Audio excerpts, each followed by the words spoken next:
Welcome back, Jacket Nation. I'm Alicia Kalik, and here with me today is Dylan Textor. Thank you for joining us today, Dylan. Yep, no problem. Tell us a little bit about yourself.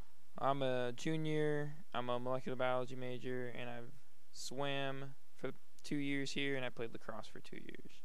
So you said you swam for 2 years, and you're a junior. So you took last year off. What are the challenges of coming back this year?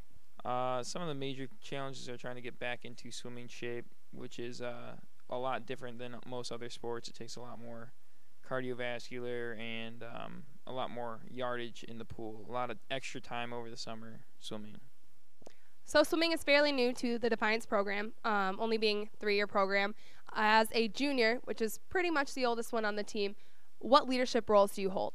A lot of the leadership comes from making sure that guys are doing the right thing in and out of the pool, whether that's at lifts or schoolwork, and making sure everyone's doing the right thing. We aren't missing meetings or anything like that. So it's really just trying to lead by example and show the freshmen what they're supposed to be doing in the water and out of the water, and trying to work with kids who come from different swimming backgrounds. Maybe they haven't swam this much before, so they're trying to transition to becoming a true college swimmer. As a college swimmer, how much different is it than anything that you've done in the past? Well, in high school, some teams have 2 days. My team had 2 days, twice a week. We would have morning swim practices before class, but a lot of schools didn't. And here we have 2-day swim practices on Tuesdays and Thursdays, and then we lift Monday, Wednesday, Friday. So we have 2 days every day. So it's a big transition for someone who maybe only swam an hour or two a day for their high school team. So it's a big transition to go from that to this. Right. And what is your stroke? What's your main stroke or your main event? My main events are mostly mid-distance free and then some mid-distance fly. And you've been pretty successful with those, especially this past weekend. You won all 3 of your events by a pretty large margin, I'd say. Seconds in swimming is pretty big.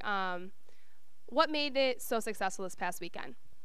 This past weekend, I swam pretty well for me. The Bethany was a good team, but in my events, I was better than the swimmers that they had. Right, and you guys have been pretty successful as a team as well. I mean, you guys had a rough loss, but you're working hard.